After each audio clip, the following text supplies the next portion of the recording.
Slugs are not destroying your garden because you have too many pests. They're destroying it because your garden environment is making them comfortable.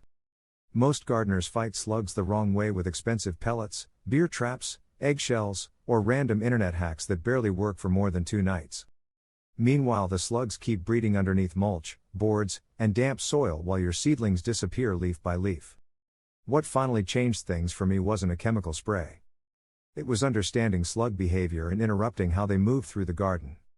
And oddly enough, toothpicks became part of the solution. I'll explain exactly why in a minute, because there's another mistake that quietly makes slug problems worse: overwatering. A lot of gardeners think wet soil means healthy plants, but constantly damp soil creates the perfect nighttime environment for slugs. That's one reason I started using the YAMRON 4-in-1 soil moisture meter in my raised beds and containers.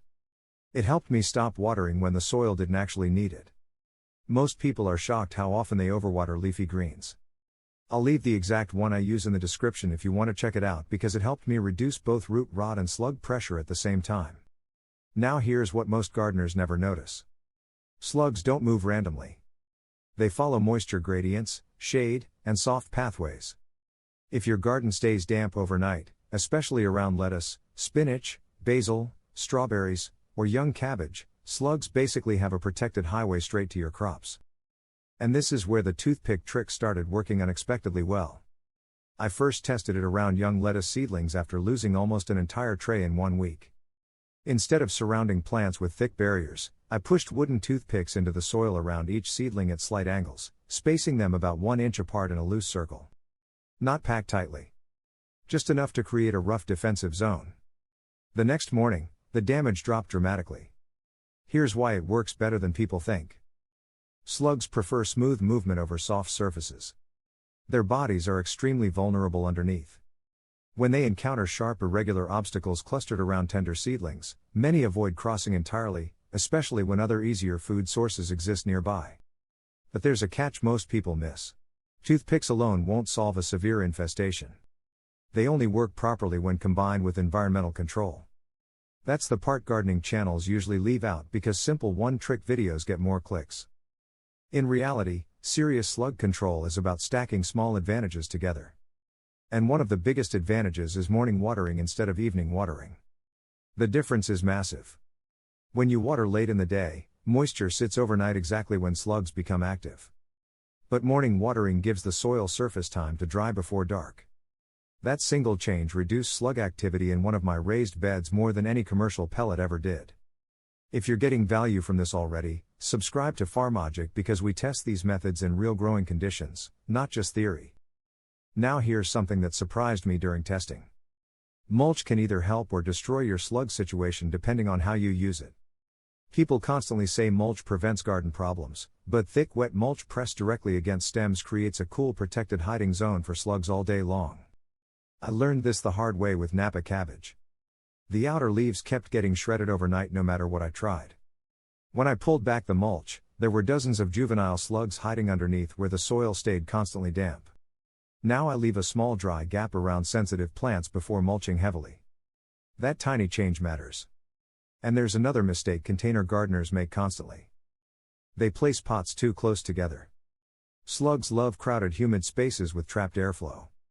Once I started spacing containers farther apart and lifting some pots slightly off the ground, slug damage dropped almost immediately because the environment became less favorable. In hydroponic systems, the issue looks different but follows the same principle. Excess moisture combined with algae buildup attracts pests and creates hidden breeding conditions. I've seen hydroponic lettuce setups develop slug and snail problems simply because trays stayed too damp underneath with poor airflow. Good gardening always comes back to environmental balance. Not shortcuts. Now let's talk about the slug methods that mostly waste time. Eggshells are overrated unless they're crushed extremely fine and reapplied constantly after rain. Coffee grounds work temporarily at best. Beer traps catch some slugs but often attract more into the area if you don't manage them carefully. And slug pellets? Some work, but many gardeners overuse them without fixing the actual moisture problem underneath. That's why the toothpick method became useful for me. It wasn't expensive. It targeted vulnerable seedlings directly. And combined with better watering practices, airflow, mulch spacing, and nighttime dryness, it finally broke the slug cycle naturally. One of the best combinations I found for raised beds was this: morning watering only. Thin mulch layers around seedlings. Toothpick barriers during early growth stages. Hand picking during damp weeks. And keeping boards, bricks, and debris away from crop zones where slugs hide during the day. Simple methods. But together, they work. And here's the part newer gardeners underestimate most. Healthy plants tolerate minor pest pressure far better than weak stressed plants. When soil oxygen, moisture, and nutrition stay balanced, crops recover faster from damage and become less attractive to pests overall. That's why gardening success is rarely about one magic product or hack.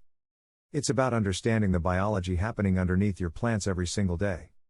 Once you understand how moisture, airflow, soil life, and pest behavior connect together, you stop reacting emotionally every time you see a hole in a leaf. You start controlling the environment instead. If this video helped you rethink slug control, share it with another gardener who's tired of losing seedlings overnight. And subscribe to FarmLogic for more practical gardening methods tested in real raised beds, containers, backyard gardens, and hydroponic systems. The best gardeners aren't the ones using the most products. They're the ones who understand why problems happen in the first place.